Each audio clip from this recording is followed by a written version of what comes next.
Let's jump over to Joel Klatt's top 10 here. This was interesting to me. First of all, I do want you to recognize a couple of things about this. This is obviously very Big Ten SEC heavy, which maybe makes a lot of sense. Top 10 games to shape the season. No Big 12 games. Nope. No games that don't even feature. Like every game has an SEC, or most of them are an SEC Big Ten only. There are a few that include some non-SEC Big Ten games. There are some interesting ones on here to me.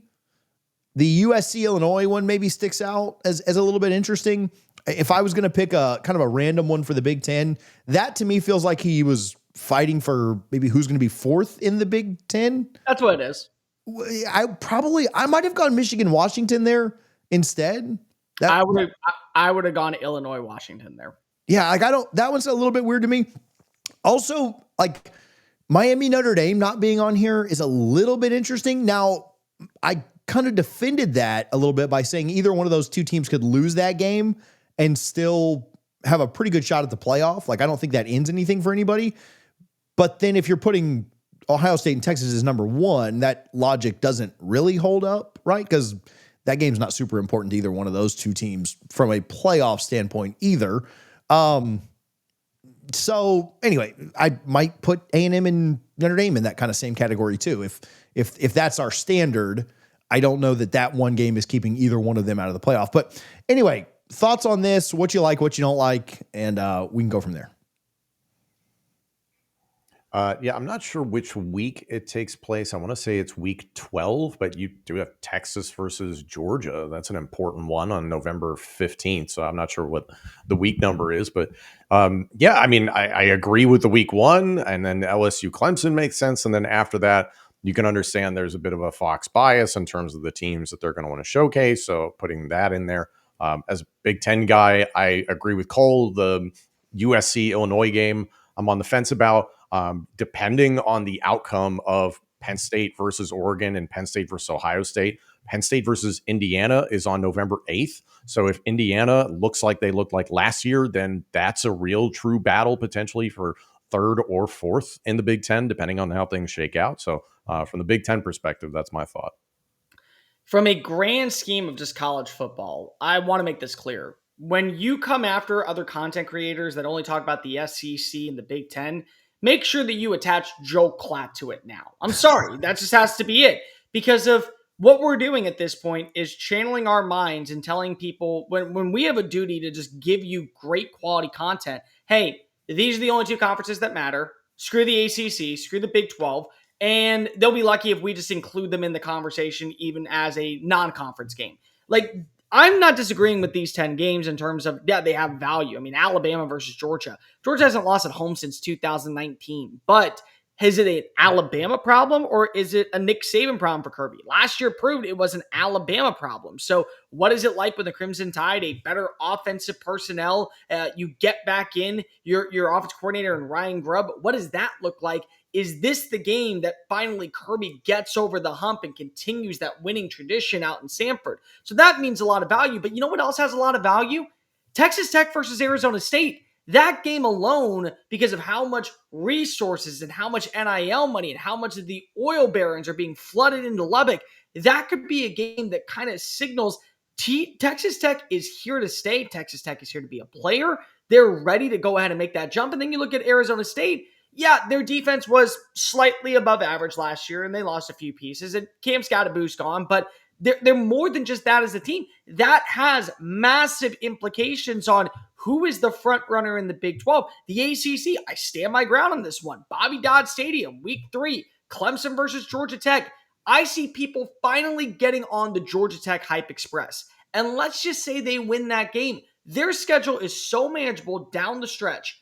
As long as they can win that one, and then even if they were to lose in Mercedes-Benz Stadium, you got to feel like that they have earned a spot as long as they don't drop another game in Charlotte. And if they get the rematch against Clemson, that's going to carry significant weight for the ACC to get a too big league this year. So I'm not hating on this because of, yes, Alabama versus LSU. If LSU wants to win a national championship, Every single year that they've done it, they've beaten Alabama in Tuscaloosa. That carries a lot of weight. Oregon versus Penn State. What version of Penn State are we getting? What version of Dante Moore are we getting? Carries a lot of weight.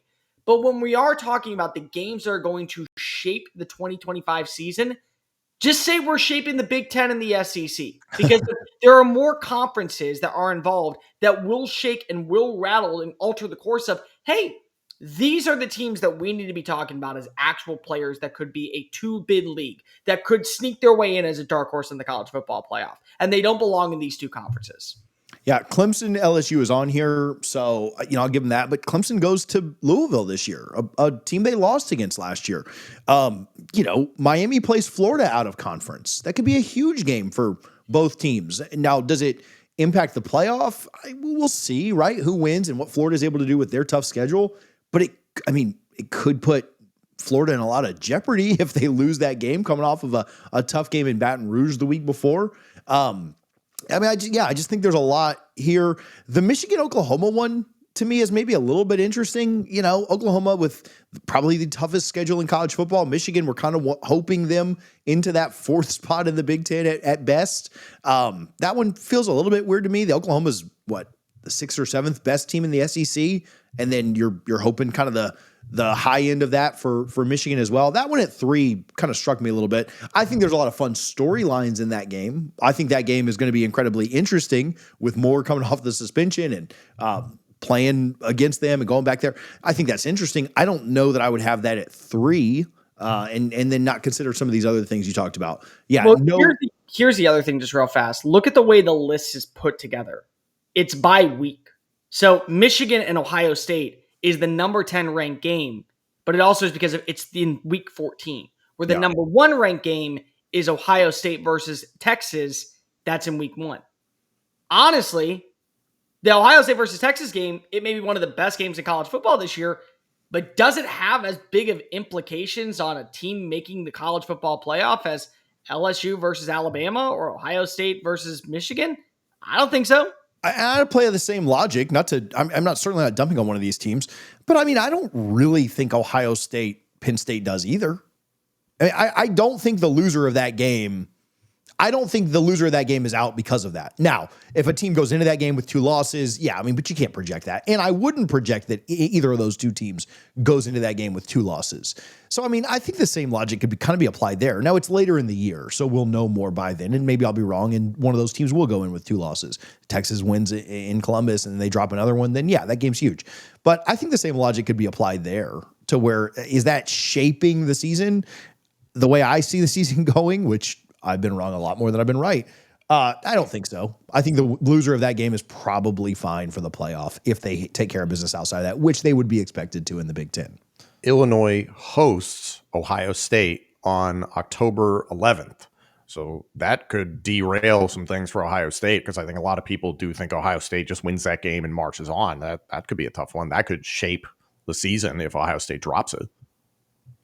A&M Notre Dame. Do you like A&M Notre Dame more than than Miami Notre Dame? No. I like Miami. Because I think Miami Notre Dame are 2 playoff contenders. Yeah. Now, again, I will agree that I started this off by saying the loser of that game is in fine shape because it's week 1 and a top 10 opponent. But A&M on here is weird to me too. It's not because of one reason. So let humor me for a second. Let's say Notre Dame loses week 1 to Miami, and then they play against Texas A&M. That's going to have a great rushing attack. This is going to be one of the all-time great, hey, who gives a care about the throwing of the football? Let's just see running backs bring back circa 2005 level football. It's going to be one of those games. And let's say Notre Dame loses at that point. Well, Notre Dame has to win out. There is no excuse. You can't put a 9-3 independent team in the college football playoff where you can have that argument for conference games. So maybe it does shape it a little bit. Maybe Texas A&M losing that game, that comes back to be one of the reasons why they're 8-4, and they had 2 conference losses. It was a lot easier, or 3 conference losses. Maybe they could have gotten in the playoff. But I can see the value in it. But from a standpoint of setting the tone early on in the year, Miami Notre Dame clears. The one team I thought was most interesting, is there one? Okay, let me ask this, see if either of you get it. Is there one team that you're surprised to not see on here? Because I had one that popped out to me immediately. and it's not FSU. Top of my head, I would say Illinois, Ohio State. No, just one team. So Illinois, they're both on here. Florida. Yeah, Florida. Florida, to be honest. Florida was my second one. South Carolina was my big one here. South Carolina not being on here with their schedule and who they play and how closely they played in certain games and a 2-point loss to Bama. Like Clemson, South Carolina, Clemson could shape things. If both those teams are 9-2 going into that game, the loser, I mean, Clemson could certainly get in by winning the ACC the next week. But I mean, that could be a huge one. Not that I'm projecting South Carolina's 9-2 going into that game, but I don't think that's out of the realm of possibilities. I think they fall back a little bit this year. This isn't, me hyping South Carolina unwarranted. But that was one that was surprising to me, that none of their games, they play LSU again, they play A&M again, they play Alabama again, they play Oklahoma again. Like, I thought South Carolina would be on here for sure. And no love to our boys in Columbia, I guess. I guess no love to our boys in BYU either. But then again, why would I ever give credit to BYU? Ain't that right, Connor Jensen, in the comment section? The Big 12 being off here, and again, maybe it's because it's so wide open, you just can't pick one, but yeah, give them some love, right? They're on Fox at times. Like, that's the other thing is that, hey, Joel Klatt, you work for Fox. Don't you want to give a little bit of love to the other team that you guys kind of represent? If you're going to rage bait, put Colorado in this thing. I was going to say, where's Colorado? Where's Boise State? Damn it. They got a bye last year. I'm not going to lie. I kind of almost thought about Boise State Notre Dame as one. That's a game that I was like, maybe just throw it on there. Who the hell knows? It should have just been Colorado's 9 conference games and then their Georgia Tech game is number 1. Like, that's what it should have been, is just the top 10 games that'll shape, and it'll be all of Deion's stuff. So if Georgia Tech gets Georgia this year, do they play each other this season? They did at the end of the year. Yeah. I mean, like, if Georgia Tech gets Georgia, right before any postseason play, that'd be big. Speaking of top 10 games, I'll tell you guys this. I am going to do a top 50 countdown. They're going to come out in like shorts. So like I'm just recording one a day when we are 50 days away, which is Friday. Friday marks 50 days until kickoff in Dublin. So if you hate our takes, then at least watch us or watch me preview the top 50 games starting on Friday. So, and if you hate that and you want to complain, my Twitter handle is @Mr. Cole Thompson. So, yep, exactly. All right, on to some